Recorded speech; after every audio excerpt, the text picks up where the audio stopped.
In this video, I'm going to show you how I made the router inset for my new multifunction table. But of course, if this is the first video you're seeing, the inset's really not going to help you very much now, is it? You need to know how I made the table.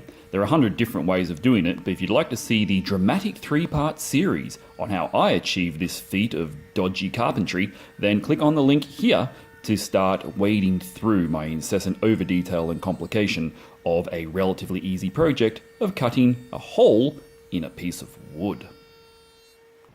Good morning. Before we resume the router table conversion, just want to take a quick look at how I've been utilizing Project 1, the pegboard. So all my hand tools I've got lovely set up there, and that's allowed me to move them off my old tiny pegboard, which is now very conveniently being utilized for my most used power tools. So I've got the hammer drill, the impact driver, the router, that little torch that came in very handy the other day, and of course my circular saw. So previously they were stored down here in this cupboard, and it was just a pain in the bum having to open it up and it getting in the way and digging around there to find what you need. So that's just a very simple use of how effective a pegboard can be. It is finally time to make the insets for my lovely new table, which is pretty much complete. First one I want to do is the router inset, the most important and the reason why I started this project to begin with. So I've taken off the plunge base, the bottom plate I should say of the plunge base, which is the one that I'm going to use because it's the easiest to adjust the height on. So raising and lowering the router obviously is going to be the trickiest bit. So this is the one that I've gone with over the trim. And I simply found the midpoint, measured off the 1.5 centimeters I needed from the edge of the table rabbet, and I've traced out where I'm going to screw that down. So drill the holes in, and then we'll figure out how I'm going to do the clearance hole for the router bits to come through.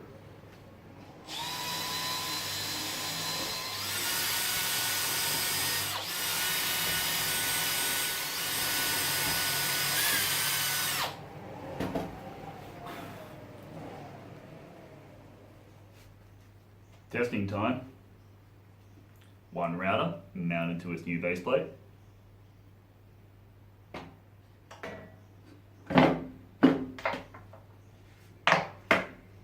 Looks good.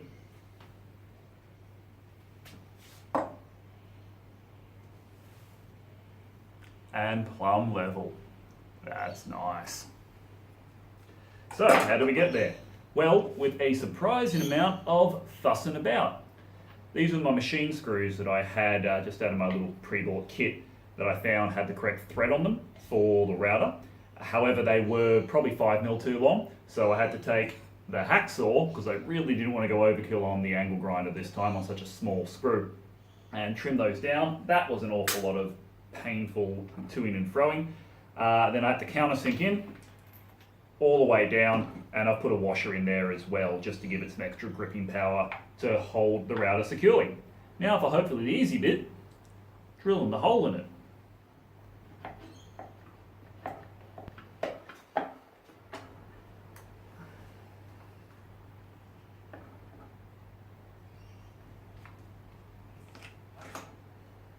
So that's going to be easy to get out actually. Once I've got a hole in the top, I can just hook my finger through.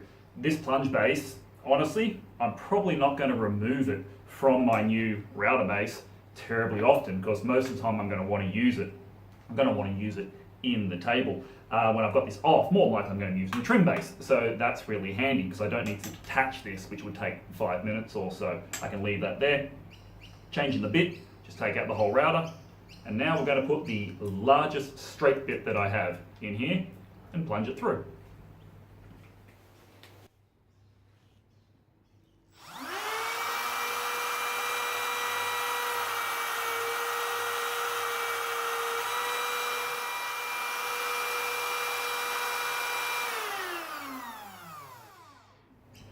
Except of course that the largest straight bit I have has such a big gap in the middle, it can't plunge through. We're going to have to work up to it.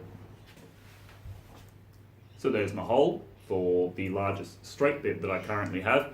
That's not going to quite cut it though, because this cove bit, which I will want to use on the router table, is currently the largest bit that I own, and it needs to fit through, which it currently will not. It's not designed to do this. I'm going to have to be very, very careful, but I'm going to plunge it through too. I mean, I could just take it off and use a Forstner bit, but this is what a router's kind of for. And also this will be the most accurate, smallest hole I can have, which is important because I really want the smallest hole possible.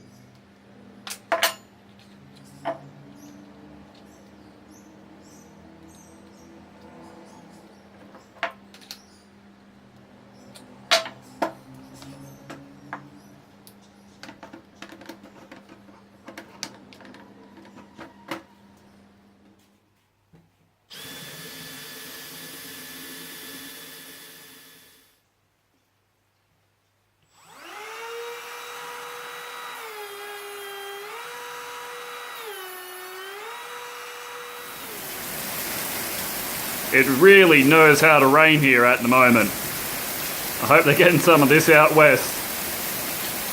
Look at it flooding up. I'm going to have to go pull the plugs. There is a drain under there. It's already clogged with leaves. Holy moly. Been doing this for weeks. Noisier than I am.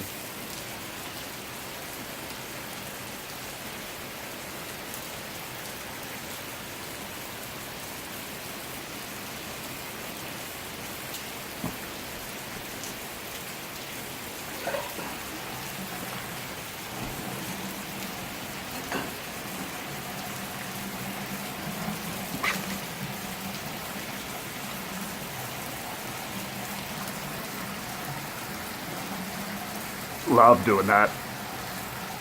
Homemade whirlpool. That'll drain it.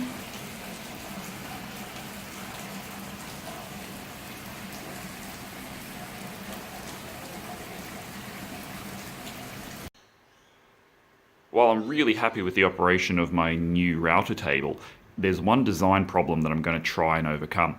That's at maximum plunge currently.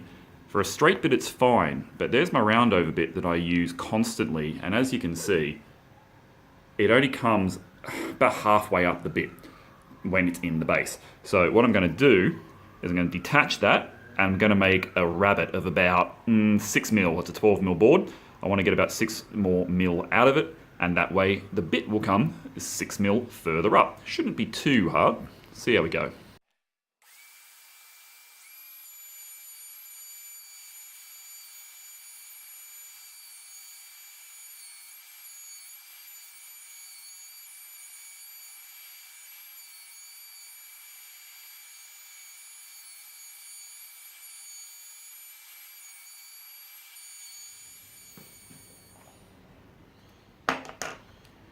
So there's my first pass, probably about 5 mil for the moment.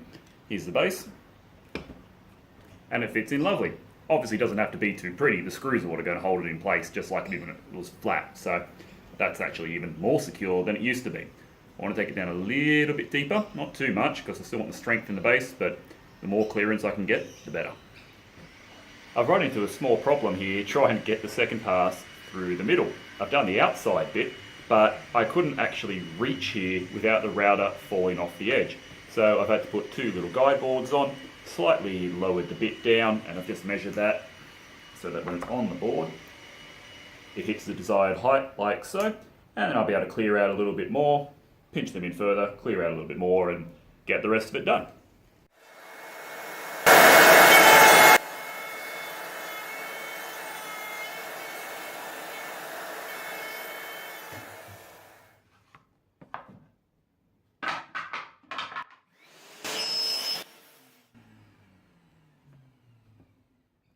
That's tops. Just got to make it a little bit flatter, but it's given me an extra 7 to 8 mil, which on the bit is going to be quite significant in terms of getting the round over and the other chunkier but low bits through the board easier. Nice little fix.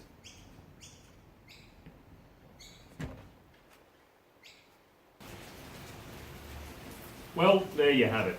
Took a lot of work as usual to get a fairly simple thing done, but this attachment and this table are going to let me do so many more things so much faster than I could previously. It's going to be well worth the time I've invested into it. Again, it's been a really great learning experience as well. There's so many little things that you just never think of until they become a problem. Plunge base is going to live on there. And here's surprise number 2. Probably picked it earlier when I did this on the Dodge, but this base is now going to be for the inverted jigsaw. Next bit.